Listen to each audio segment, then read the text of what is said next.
GM everybody, my name is Derek, and today we are going to be adding RPCs to Hardhat in our Next.js project. I've made a couple tech stack choices, but I'll point out where other choices would have been fine too. It's the same idea. If you want to skip everything I'm about to say and just literally use my RPC URLs, including my API key, I'll have a link in the description. So let's dive in. I'm choosing to start off with scaffold-ETH 2. If you're not familiar, it's a monorepo that combines Next.js and either Hardhat or Foundry to make it a lot easier and faster to prototype your smart contracts and your front ends, and you can even use it to ship all the way to production. If you're starting with something else like create Next dApp or some other way of going for it, it'll work exactly the same as long as you're using Hardhat. So after running this terminal command, and that'll clone the repo I CD'd in, and that's exactly where we're starting from the very beginning. And you'll notice here that the structure of the mono repo is there's a packages folder, one is Hardhat, and one is Next.js. If we open up Hardhat, we'll see hardhat.config.ts, exactly like we'd expect if you've ever used Hardhat before. And today I want to show you how to add a new network to Hardhat. Let's say you're working on a project and you're trying to deploy to a new chain. Maybe you have a multi-chain dApp and you want to add a hot new layer 2 or a new layer 1 that doesn't come out of the box with Hardhat. I'm going to show you where to grab the URL and how to put it in here. So a quick tour of the Hardhat config. In the context of scaffold-ETH, it comes with a few API keys out of the box, which is so convenient because then you don't even have to do everything I'm saying to even be able to do things like grab data and deploy smart contracts. It's all already there. But if you want to get more serious and get production ready, you'll follow the steps I'm about to show you how to generate your own API key. So below our variables is where the action is. Within this big old JSON for Hardhat, there's a networks area. That key has a bunch of different networks inside of it. And I've removed the Arbitrum network so that I can show you how to add a new one. So I'm going to want Arbitrum here.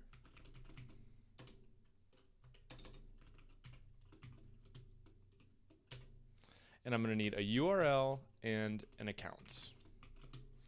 Now the accounts, I'm going to use the same deployer private key that I'm using across all of them. That's just a variable that's right up here.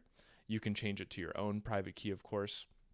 It's kind of nice that you actually don't have to put a private key you control into the repo to be able to do things like deploying the smart contract and verifying it on Etherscan.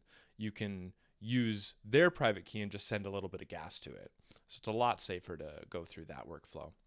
But importantly, we're going to need an RPC URL for this Arbitrum. And for that, I'm going to choose to use Grove as my RPC provider today.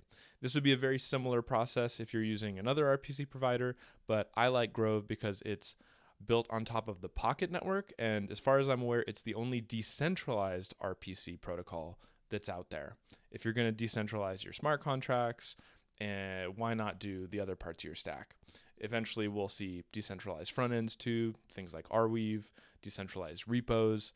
It's all one piece at a time. And so I appreciate the Pocket network for trying to give us the reliability that we need out of an RPC protocol with the decentralization that we value in the space.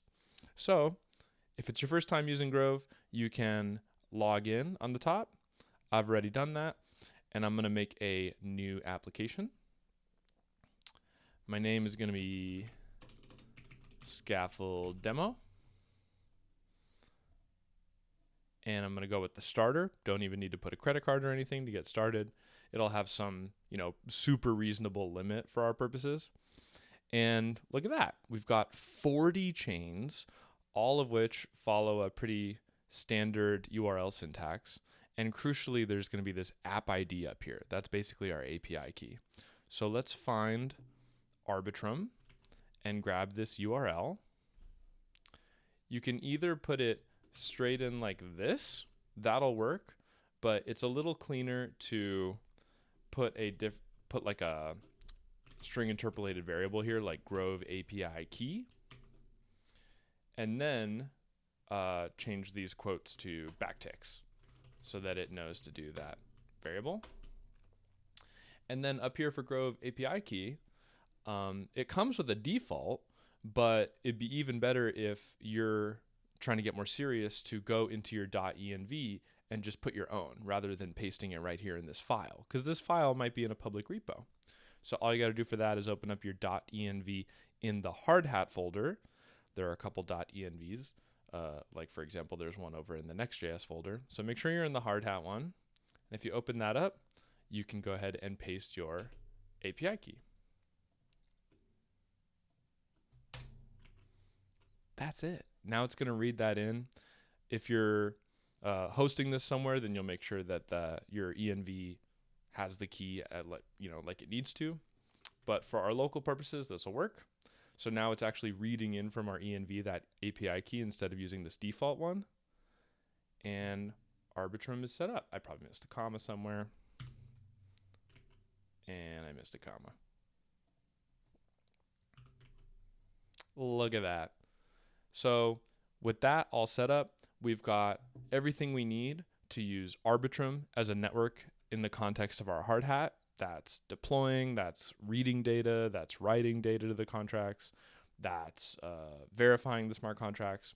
We can do that with the one we just added and all 40 of these others. I think it's pretty cool that Grove in particular has so many chains ready to go. All you have to do is make your free account, and then you can just start copy pasting all of these RPC URLs. And in another video, I can show you how to make it so your front end equally works with all these different chains so that you can have a truly multi-chain dApp experience. All right, enjoy, and let me know if you have any questions. I'm happy to help.